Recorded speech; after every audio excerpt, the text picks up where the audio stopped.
There was a man named Arthur who lived his life as a performance. Each day he wore a costume, not of fabric, but of smiles and agreeable nods. He craved approval, shaping himself to fit everyone's expectations. At dinners, he'd praise food he disliked, just to please others. He never wanted to disturb the peace, so he hid his true feelings. Arthur was the first to help, the last to ask for help. At work, he was the reliable one, always accepting unwanted tasks with a smile. He believed that if he pleased enough people, he'd finally feel whole. But with every act of self-denial, he lost a piece of himself. At parties, he was a ghost, listening, mirroring, never revealing his own thoughts. He agreed with opinions he didn't share, laughed at jokes he didn't find funny, all to avoid disapproval. Alone in his apartment, the mask would fall, leaving only emptiness. He had built a life that looked perfect from the outside, a sturdy house, a beautiful garden. But inside, there was no warmth, no furniture, just Arthur, wondering why he felt so cold. The caretaker of an empty home, he was surrounded by people, yet utterly alone. The approval he sought never filled the hollowness within. Arthur was a man lost in the role he played for others. One ordinary night, after another day of pretending, Arthur paused by his hallway mirror. For the first time, he truly looked at his reflection. He didn't see the agreeable friend or reliable colleague. He saw a stranger, tired eyes, etched with the strain of constant performance, stared back. He leaned closer, tracing the lines on his face, realizing they were carved by years of hiding. A question surfaced. Who are you living for? The silence in the room was heavy. No answer came. He realized he'd spent years tuning himself to others' needs, losing his own voice. He was the main character in his story, but had handed the pen to everyone else. The man in the mirror wasn't an enemy, but a prisoner, trapped by the fear of disapproval. The life he'd built felt like a cage. For the first time, Arthur felt a desperate need to be free. The reflection didn't look away. It waited, as if urging him to reclaim his story. The foundation of his world began to crack. Arthur stood face to face with the truth he could no longer ignore. The mirror's question haunted Arthur the next day. In meetings, he saw himself not as a participant, but as someone desperate to appease. He realized he'd spent his life chasing validation from people who would forget him. His dreams, like becoming a painter, were buried under others' expectations. Each time he said yes when he meant no, the invisible chains tightened. Fear of judgment had dictated his choices, career, friends, even hobbies. He'd built a life for approval, not happiness. The pursuit of applause was a race with no finish line. Even if he pleased everyone, what would he gain? An empty trophy. He grieved for the life he hadn't lived, for the passions he'd packed away for someday. He realized someday was a lie. A promise he broke to himself daily.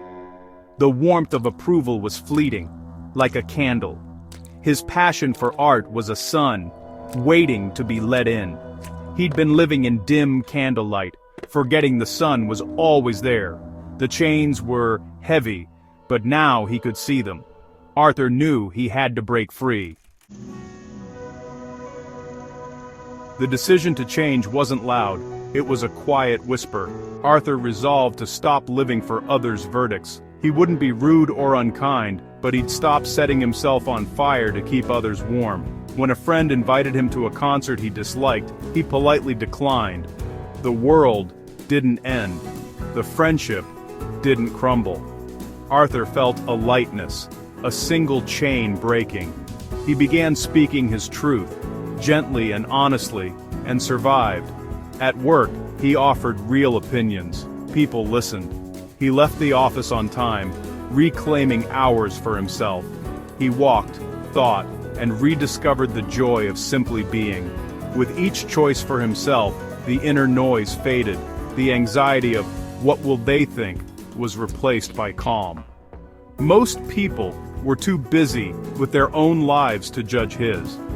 The prison he'd lived in had always been unlocked, he'd just never tried the door. Letting go of approval wasn't selfish, it was self-respect. He finally gave himself the consideration he'd always given others. The quiet revolution had begun. Arthur was learning to live for himself. As Arthur lived for himself, people noticed a change. He walked taller, made eye contact, and radiated quiet confidence. He was no longer a mirror, he became a source of light. His presence was calm and real, his words carried weight. Authenticity drew people in. Colleagues sought his true opinions, friends asked what he wanted. He was no longer a supporting character, he was the protagonist of his own story. Arthur finally opened the box labeled Someday, and began to paint. He painted for himself, his sadness, hope, and quiet revolution. The canvas became his new mirror, reflecting his true self. His art was raw and honest, resonating with others. A friend encouraged him to show his work at a gallery. The old Arthur would have feared judgment. The new Arthur felt calm purpose. The gallery owner saw his unique voice and offered him an exhibition. On opening night, people didn't just see his paintings, they felt them. His success wasn't something he chased, it was a byproduct of living with purpose. Arthur's life was no longer about applause, it was about authenticity. He had found a different kind of gravity. Arthur learned that real power isn't found in applause or approval. True strength is quiet, rooted in self-acceptance. Like a mountain, it doesn't bend for every passing wind. Arthur had been a leaf, blown by others' opinions. Now, he was learning to be the mountain. He no longer justified his choices, he simply lived them. This inner validation brought peace. He became a better listener, more compassionate, present. He saw the masks others wore, but no longer felt the need to fix them. He offered the quiet respect of authenticity, hoping others might find their own. This strength is available to all. It's the reward for looking inward. When you stop asking, "What do they think of me?" and start asking, "What do I think of me?" you find true power. You become the captain of your own vessel, steering toward your own horizon.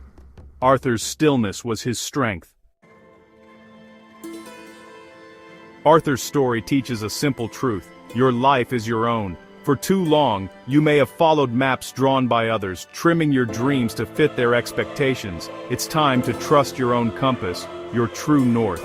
Look in the mirror, as Arthur did, and ask, "Who am I living for?" Letting go of approval is the start of your own quiet revolution. Your journey will be a series of small, brave choices, saying no to what drains you, yes to what makes you feel alive. With each step, the weight of expectation falls away, and you feel the warmth of your own sun. This isn't selfishness, it's self-preservation. The world needs your unique voice, not another copy. Stop waiting for applause. Your purpose is to be you. Take a deep breath, let go of judgment, and begin the work of living your truth. The path is waiting. All you have to do is take the first step. Your story, like Arthur's, begins when you choose yourself.